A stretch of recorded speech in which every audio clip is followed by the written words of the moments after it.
ABC Church proudly presents The Adventures of Spirit Steve, starring Spirit Steve. In this week's episode, Steve hits the gym to help perfect his skills. You know, like nunchuck skills, bow hunting skills, computer hacking skills. No, skills like teaching, faith, encouragement,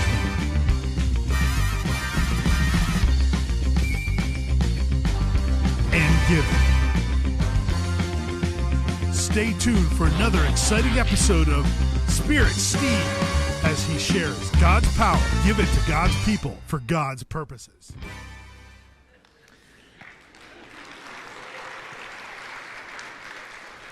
I think Podge is having a little too much fun with that, but we'll let him have it. I just can't wait to see what next week is. Hey, just a quick word about Financial Peace University before we get started. Money fights. They wreak havoc on marriages, and they're one of the leading causes of divorce. And as a married couple, you actually don't have to fight about money. And there's something amazing that happens when you actually have a common goal and the same plan and you get on the same page. Again, instead of fighting against each other, you start fighting with each other for the future that you're planning for your family. And that's what Financial Peace University does. It gives you the biblical principles and the practical skills to pay off debt, to build wealth, and to be outrageously generous. And I just want to encourage you guys that it's good for everyone. It's good for your marriage, good for you. So if you haven't done it already, go on our website, abcchurch.org, look for Dave Ramsey's bald, beautiful face, click on that bald head, and it'll take you directly to a sign-up sheet. We discounted the kids for you guys as a church down to $90, which gives you access to all the materials for a year. And here's the other thing that we did just for you guys. They actually have a Financial Peace University Junior for kids, and we decided just to go ahead and buy the curriculum. And if you come to Financial Peace, and if you sign up your kids for Kids Care during that time, we're actually going to take them through Financial Peace University Junior, so you guys as a family can get on the same page. Isn't it great when mom and dad are budgeting, when the kids are budgeting too? And so just want to encourage you guys towards that. There's a table out in the courtyard so you could ask questions, and 2 weeks to go. All right, so we're just going to keep encouraging you for the next 2 weeks to jump on there. Also, the legacy journey is there for those of you who want to continue on to the next class. All right, we're in 1 Corinthians chapter 12. We're talking about our superpowers. And, there's something I really like about superheroes. I think this is what draws me personally to superheroes. They're all nerds. All right, like you think about it. Clark Kent, Superman. He is chronically stuck in the friend zone. Like he can do nothing in his own life to impress Lois Lane, but when he puts on that suit, she just melts, right? You think about Bruce Wayne. All right, yeah, he's wealthy and successful, but literally he pays his best friend to hang out with him. His best friend is his butler. I mean, when you have to pay people to be your friend, something's going on there. You think about Spider-Man, Peter Parker. He's just an awkward teenager. We could all relate to that. Right? Even Captain America, the guy continually got beat up when he didn't have the suit on. I think what I like about superheroes and what most people can relate is most of these superheroes in real life, they know their weakness so well. And for many of us, we know exactly where we are weak, and we wish that we could just strap on a suit and be magically transformed and make that weakness disappear. And that's why they can make Batman 12 and Spider-Man 11 and why they continue to make these movies, because we love those ideas. And last week, Pastor Jeff Erkey, who it's his birthday today, so come to the park for his birthday party. We're doing it in the park this afternoon, so he doesn't know that. We're just calling it a church barbecue, but come there. But last week, Pastor Jeff, he shared about superpowers. And superpowers for this series, we're talking about superpowers are spiritual gifts, which are God's power given to God's people for God's purpose. God's power given to God's people for God's purpose. And this week, as we go through our passage, we're going to discuss the Kryptonite. We're going to discuss that kryptonite which can rob us of our superpowers that God has given to us. And so if you have your Bible open, we're in 1 Corinthians chapter 12, beginning in verse 12. It says this, "For just as the body is one and has many members, and all the members of the body, though many, are one body, so it is with Christ. For in one Spirit we were all baptized into one body, Jew or Greek, slave or free, we were all made to drink of one Spirit." First thing that we need to understand going in our passage today is that unity amplifies our superpowers. Unity makes us collectively stronger. It amplifies our power. God intended for his church to be one. He didn't intend for us to be divided. He didn't intend for us to be split. He didn't intend for us to be at odds with each other or with war with each other. God intended for his church to be one. Perfect unity, every part being vital for the proper working of the body. And he put some qualifiers in as the Apostle Paul is talking about this. He said, hey, it doesn't even matter your nationality. Whether you're Jew or Greek, you're part of the body. He said it doesn't even matter your social status. He says whether you're slave or free, you're a vital part of the body. We were all meant to work together in perfect unity for God's purpose. Every member having a vital function for the body. Unfortunately, pride creeps into the church. And pride eats away at the unity that God intended. And if we can identify pride in our own lives, and if we can expel pride from our own lives and work in unity with others, then the church can function properly. And so the second thing that we need to realize today is that pride paralyzes our superpowers. Pride's the enemy. Pride is what paralyzes our superpowers.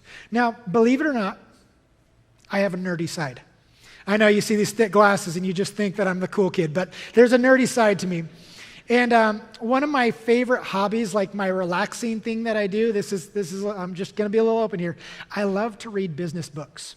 Like if someone puts a business book on my desk, that's like candy. I'm just so excited. I love it. And it's really nerdy. I've realized that as you read leadership books and business books, if they're really well researched and really well founded, usually they correlate with some kind of biblical principle because God knows what he's doing. And so I often look like, is there a biblical principle in this book, even if it's not by a Christian author? And so anyway, one of my favorite authors is Jim Collins. And he wrote Good to Great and Built to Last. Those are his big ones. But there's this small little book that he rushed to production in 2009. And the reason why he rushed it to production is the economy had just collapsed. And he was talking about organizations that collapse. The book is called How the Mighty Fall. And, he does the study of 15 companies that just fell flat on their face. One of the companies was Motorola. At one time, every cell phone was a Motorola, and they collapsed. Another company that he studied was Circuit City. Remember, Circuit City used to be the Best Buy for your electronics, but now there's Best Buy, and Circuit City doesn't exist, right? He studied Zenith. All of you remember having a VCR, playing your VHS tapes? When the remote control actually had a cord that connected all the way across the room to VCR. And he studied these organizations that were at one time making millions and billions of dollars, and they collapsed. And he wanted to find out, why do they collapse? And you'd wonder, okay, is this a sales and marketing problem? Is this an HR and finance problem? Is this a strategic planning problem? Is this they got behind on the technology? And in all of his research, I think he worked with about 40 PhD researchers on his team to study this. And all of his research, he decided that they all had a starting point for their collapse. And that starting point for their collapse for each of these organizations was pride. Was literally becoming too big. Their egos got too big. They were so proud that they didn't even see their collapse coming. And pride does the same thing in the church. Pride can tear down churches. It could tear down ministries just as quickly as they're built and established. Pride can even bring down effective pastors and effective leaders in the church. And what we need to understand in order to combat pride is we need to understand that these superpowers, these spiritual gifts, they're not our power. It's God's power given to God's people for his purpose to create unity.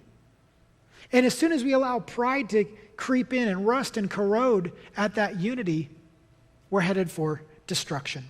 Pride doesn't unify, it divides. Pride is our spiritual kryptonite.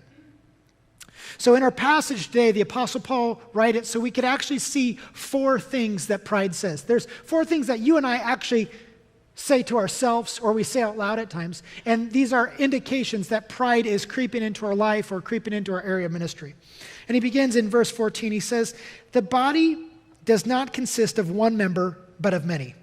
And if the foot should say, 'Because I am not a hand, I do not belong to the body,' that would not make it any less a part of the body.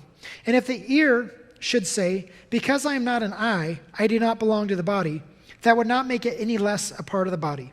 If the whole body were an eye, where would the sense of hearing? If the whole body were an ear, where would be the sense of smell?" The first thing that pride says is pride says, "I wish I were someone else." When we find ourselves saying, "I wish I were someone else," that is actually a prideful statement. A foot that wishes that it was a hand or an ear that wishes that it was an eye miss the point. They miss the point that every part is vital to the proper functioning of the body. God gave us our spiritual gifts, our superpowers, for His purpose. So to wish we were someone else is to be ungrateful for who God made us to be. To wish that we had a different gift or that we had a greater amount of the gifting we've received is destructive. Some people say, well, jealousy is human nature, it's natural. Yeah, but jealousy is also a part of our sinful nature. Jealousy leads to tearing each other down rather than building each other up. For others, the struggle isn't with jealousy, but it's actually a struggle with some form of spiritual guilt. Because they don't possess the gifts that put them in the spotlight. They feel unnecessary or like they aren't doing enough. And that guilt doesn't help the body either. Insecurity is not the opposite of pride. In some cases, insecurity is the epitome of pride. It's actually sometimes loving ourselves so much that we believe we were meant to be something else other than what God designed us to be. Think about it like this. I have always been impressed my whole life when people can walk on their hands.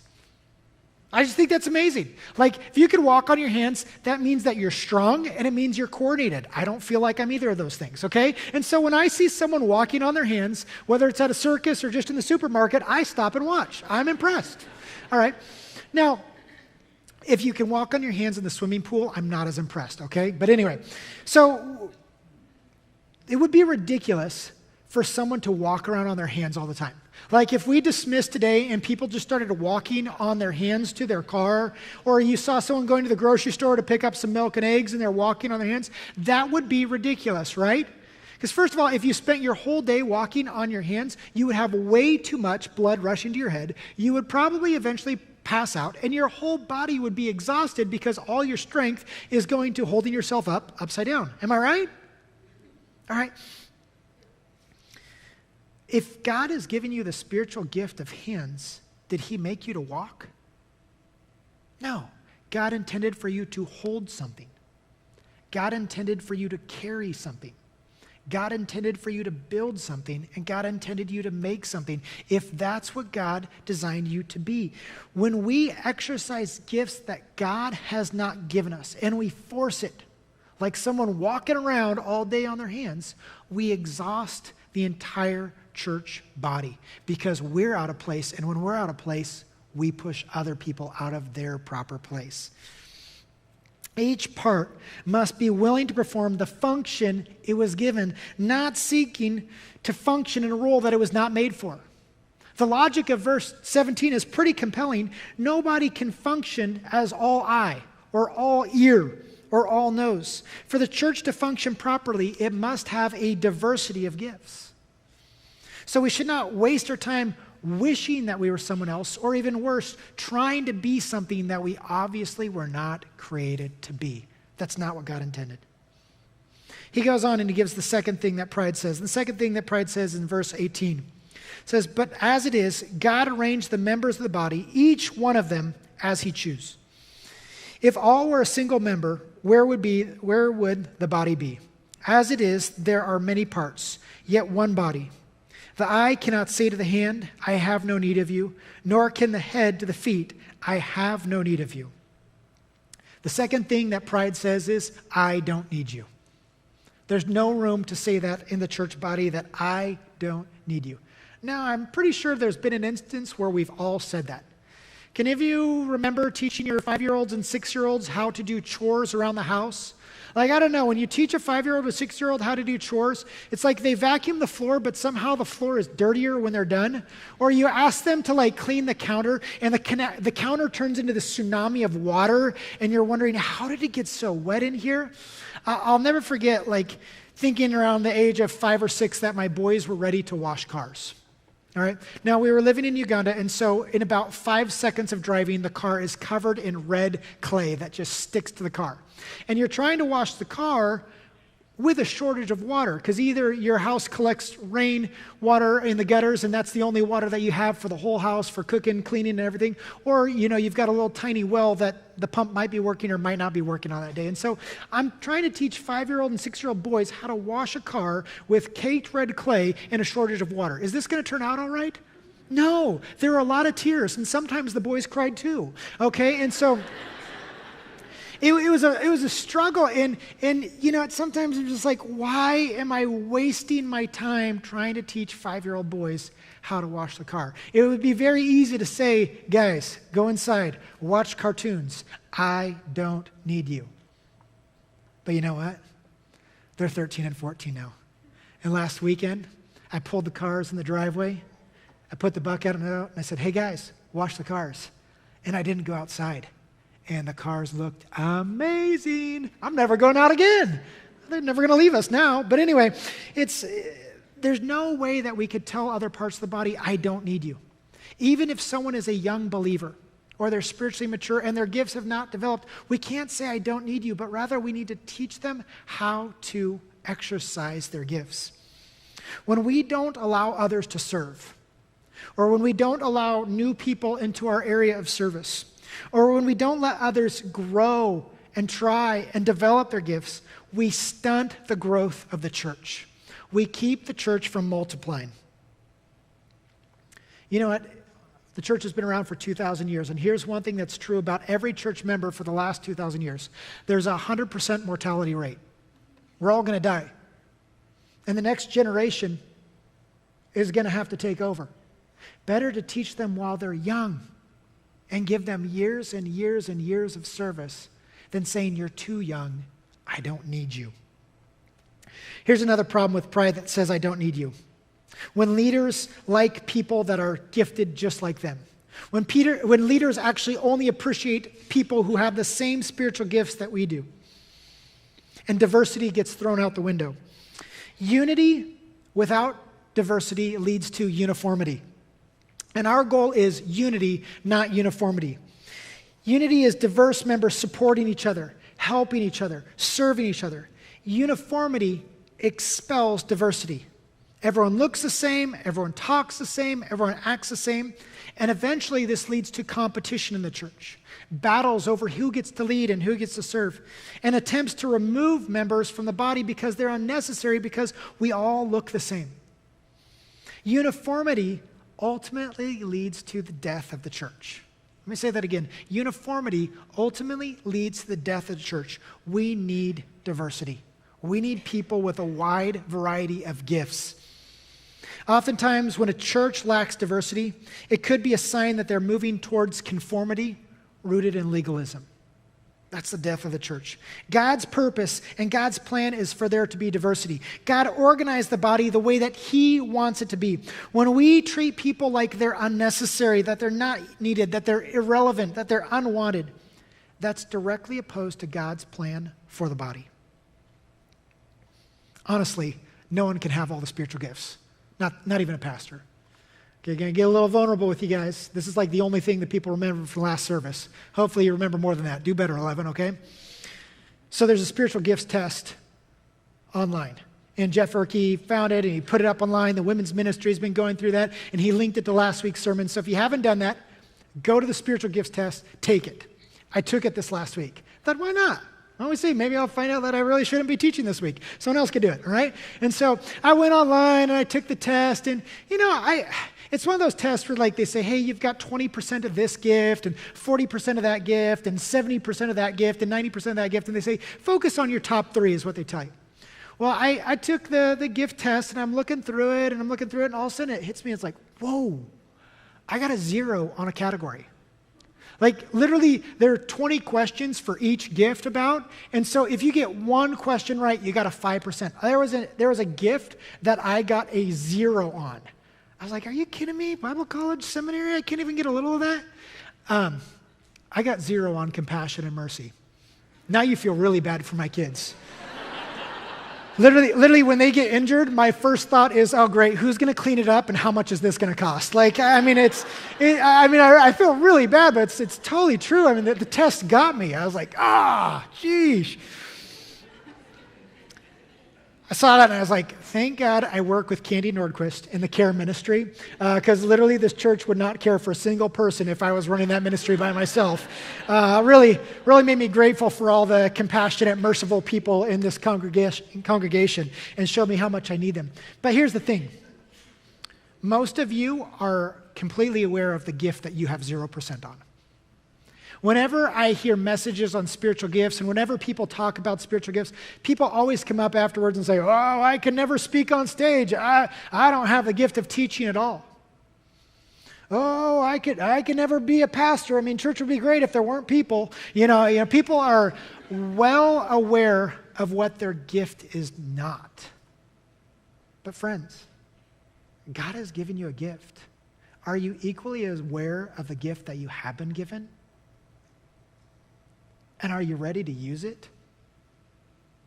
Do you know that the church needs you? Do you know that the church can't function properly without you? If the pastor's got 0% compassion, we need someone to step up to the plate. And Paul addresses this thought beginning in verse 22. He says, on the contrary, the parts of the body that seem to be weaker are indispensable. And on those parts of the body that we think less honorable, we bestow the greater honor. And our unpresentable parts are treated with greater modesty, which our more presentable parts do not require. But God has so composed the body, giving greater honor to the part that lacked it, that there may be no division in the body, and that the members may have the same care for one another. If one member suffers, all suffer together. If one member is honored, all rejoice together. Here's the third thing that pride says. Pride says, I am stronger. There are spiritual competitions that just aren't necessary in the church. People say things or think things all the time that they shouldn't say or think. They say things or think things like, I can do it on my own. That's not how a body functions. They say, I can do it faster without you. They say things like, I could do it better without you. Or they say things like, you will just get in a way.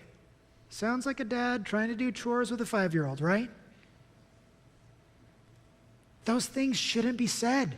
This whole idea that I'm stronger has no place in the church. These are statements and attitudes that are displayed in the church, but they're not true.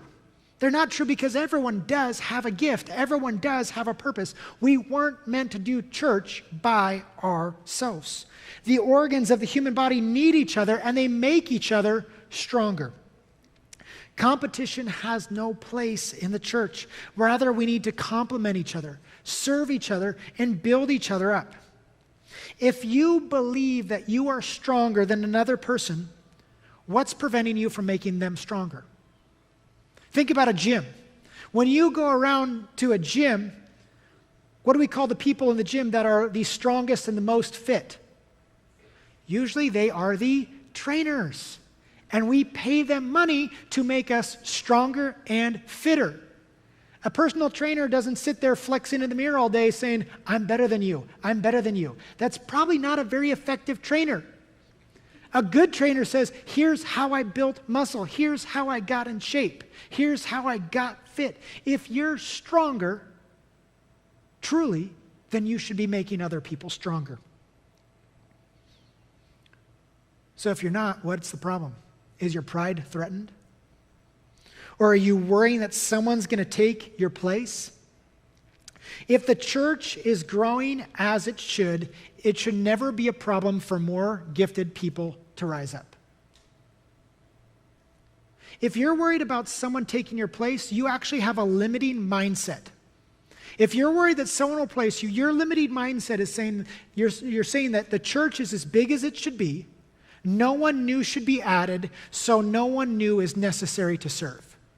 And if that's your mindset, you don't understand God's heart for the church. He built the church to grow.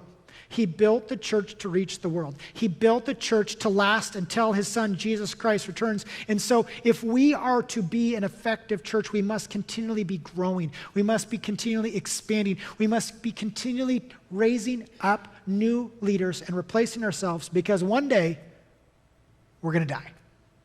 That's how the church grows. It's an organism that must keep growing. And if we're not growing, we're dying.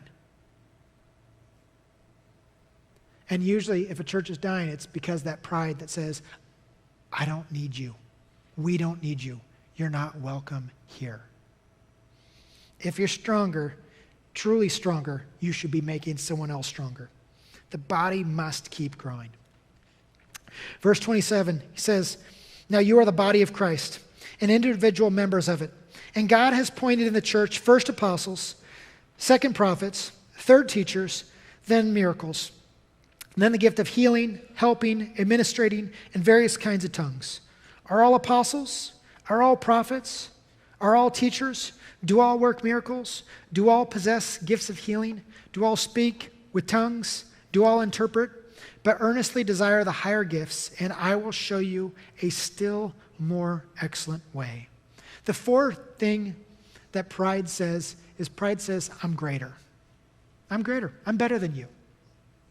There's no room for that in the church. It is God who determines the gifts that we have and the amount of the gifting that we've been given. So to say that we're greater is to completely misunderstand how we received the gift in the first place. Is to completely misunderstand why God gave us the gift. Spiritual gifts are God's power, given to God's people for God's purpose. They're not our powers for our purpose. That misses the point. Now, this final section of chapter 12 causes a lot of division between denominations across the world. And this is kind of fun because I've worked in Baptist churches, and I was the president of a Pentecostal school, and I've worked with Presbyterians, and I've worked with Anglicans, and there's a lot of different views in this passage, and I just want to walk you carefully through this passage right here. Paul points out that there's a priority list for the gifts. He says, first the apostles, second the prophets. This does not contradict the lesson that he's already shared, that each gift is important and that each member is important. He wouldn't have been telling us that each gift is important and each member is important and then contradict himself, because this is God's word and God does not contradict himself. So we need to see this in line with the scope of the entire passage. In every human body, there are different parts that have different functions that are more important in different seasons. And there's actually some parts that eventually you could do without. Someone was explaining to me, and ask a science person if this is true, but someone was explaining that the spleen is really important in your younger years, but the older you get, the less important it is. That's why some people have their spleen removed. Or, you have your appendix and other things. There's other parts of the body that can be removed, and the body continues to go on. It's just not as strong. And Paul is describing that God had an order for building the body. He actually had an order in which he built the church. And the first to appear on the scene when he's establishing the church were the apostles and the prophets.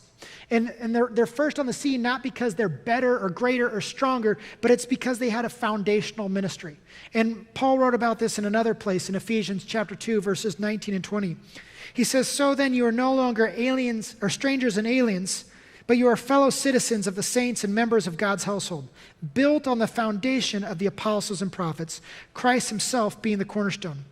And so he's saying when God established the church, when he first established the church there in the book of Acts, the first guys to come were the apostles, Paul and Peter and John. The second on the scene was the prophets. And then the third on the scene were the teachers who were correcting all the false teaching that were coming in. There was an order and how the church was built, but that doesn't mean that one was greater or better than the other. Each of the gifts were needed for a specific time and a specific place as God was building his church. Now, the reason why Paul is giving this priority list, first the apostles, then the prophets, and the teachers, is probably because the Corinthian church was getting it wrong. I mean, for 12 chapters, they've been getting it wrong, right? So for 12 chapters, the Apostle Paul's been correcting them. So obviously, he's probably correcting them once again right here. And they were getting it wrong because they were most likely striving to have the gifts which drew attention to themselves. That's what he's been writing against this whole passage. He's been talking about how it's not about you, it's not about your purpose, it's about God's power and God working in you. And so they were probably desiring gifts like miracles, and they were desiring gifts like healing because it's like, look at me, look at my power, look what I could do. And Paul's saying, no, that's not the purpose of those gifts. It's not look at you, it's look at God. They wanted to be able to say, I'm greater. But Paul is continually reminding them, it's not about you. It's not about how great you are. It's about how great God is, and it's about building his church, not your church. Then Paul asks 7 rhetorical questions. And he's asking these questions knowing the answer. The answer to each of these questions is no. Are all apostles? No. Are all prophets? No. Are all teachers? No. Are all workers of miracles? No. Do all possess gifts of healing? No. Do all speak in tongues? No. Do all interpret? No. I mean, no one here in the room could literally say, yeah, I have all those. Anyone want to stand up and take over for me? I mean, no one's going to literally say that, yes, I'm all of those. It's an obvious answer that it's no. But verse 31 is where the confusion really lies. Verse 31 is a really hard one, and you have to look at the context, the surrounding verses, because context determines meaning. And he says in verse 31, but earnestly desire the higher gifts, and I will show you a still more excellent way. Okay, what does he mean by earnestly desire the higher gifts? He's telling them to desire gifts that build up the body. This has been all about building the church. The whole book's been about unifying the church, building the church, strengthening the church in Corinth. And so obviously it must stay with that theme. And so he's saying, desire gifts that build up the body, not simply desiring gifts to build up yourself or your own ego. And his last sentence is the most important sentence. He says, I will show you a still more excellent way. What's the excellent way? Well, the more excellent way is what immediately follows. What immediately follows verse 31? 1 Corinthians chapter 13. And you all know 1 Corinthians chapter 13, whether you know it or not, because you've all been to a wedding. And when you go to a wedding, the pastor looks at the bride and groom, and they're so happy, and he tells them, you know what, you guys need to love each other. And love is. And he goes into 1 Corinthians 13. Love is patient. Love is kind. And he goes on and on. Friends, that's not the wedding passage. That passage actually isn't about marriages. It's a great passage for married people to read and study and return to over and over again when they talk about loving each other. But that's a spiritual gifts passage. The more excellent way is the way of love. You and I, when we exercise our spiritual gifts, the most excellent way to exercise your gift is in love. It's in loving and serving the other person. And you're going to have to come back next week to hear Jeff Erke preach that passage. But this marks an important turning point in the book. You can have all the gifting in the world. You could be the most talented teacher. You could be the most talented administrator. You could be a worker of miracles. But if you don't have love in the exercising of your gift, it's empty and it's worthless. When pride creeps in and says, I wish I were someone else. I don't need you. I'm stronger and I'm greater. We miss the point. The gift and the gifted person become ineffective, destructive, and counterproductive. Okay, so think about this. Remember, we started with superheroes. Every superhero is actually a nerd. They know their weakness. And you and I, if we're honest, deep in our head, we know our weakness. But as believers, God gives us superpowers. It's kind of like that superhero putting on the suit. And when God gives us his spiritual gifts, it gives us power to do things that we would not be able to do without him. And that suit that you and I are wearing, that spiritual gift, It's sewn together, it's mended together in love. And that suit stays on as long as it's held together in love. But when pride takes over and replaces love, when it becomes about us instead of about God, when it comes about building our ministry instead of God's ministry, when it's about building our church instead of God's church, when it comes about serving ourselves rather than serving others, that superhero suit, it falls off. Pride's the kryptonite. Pride's the kryptonite that tears down ministries, churches, ministers, leaders, and believers from effectively doing what God called them to do. But when we clothe ourselves in love, we're an unstoppable force. We're a church that is reaching new people. We're a church that is going to new places. We're a church that is changing lives and transforming people in our community through God's power. And that's who we want to be. We literally want to be a miraculous church where people look at ABC and they don't say, oh, those people are full of themselves or arrogant. They look at ABC and they say, God's doing something there because that's supernatural. That's when we know we're really being the church that God called us to be. Let's pray to that end. God, I pray that you would move and work in our church. God, that you would help us to put aside fear, that you would help us to cast aside lies that we believe, that we would clothe ourselves in your truth and in your love. God, that we would boldly and courageously use the gifts that you've given us to reach the people that you love, to reach the world. God, that we would not hide our gifts, that we would not stuff our gifts away, and that we would not get proud in our gifting. But God, that you would just give us a genuine love as you have loved us. It's in your name we pray. Amen.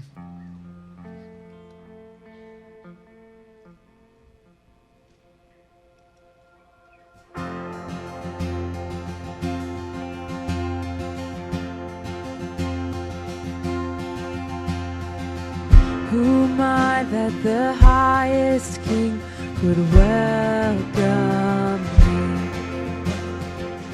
I was lost, but he brought me in. Oh, his love for me. Oh, his love for me. Who the Son sets free, oh, is free indeed. I'm a child of God, yes I am. Free at last he has ransomed me, his grace runs deep. While I was a slave to sin, Jesus died for me. Yes, he died for me. Who the Son sets free, oh, is free indeed. I'm a child of God, yes I am. In my Father's house, there's a place for me. I'm a child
on, sing this full of faith. I'm chosen. Here we go. I am chosen, not forsaken. I am who you say I am. You are for me, not against me. I am who you say I am. I am chosen, not forsaken. I am who you say I am. You are for me, not against me. I am who you say I am. I am chosen, not forsaken. I am who you say I am. You are for me, not against me. I am who you say I am. I am chosen, not forsaken. I am who you say I am. You are for me, not against me. I am who you say I am. Oh, I am who you say I am. Yes, I am who you say I am.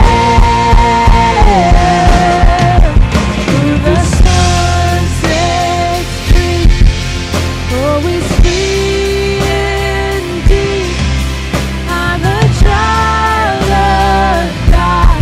Yes, I am. In my Father's house, there's a place for me. I'm a child of God. Yes, I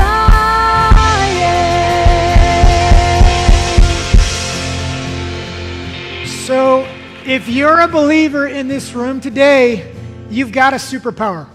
You've got a spiritual gift, and we need you. This church needs you. If you're a hand, be a hand. If you're a foot, be a foot. You are part of God's plan to reach the world. If you'd like some prayer today, we got Candy over here ready to pray with you, and we will see you all at the barbecue at the park. Have a great day.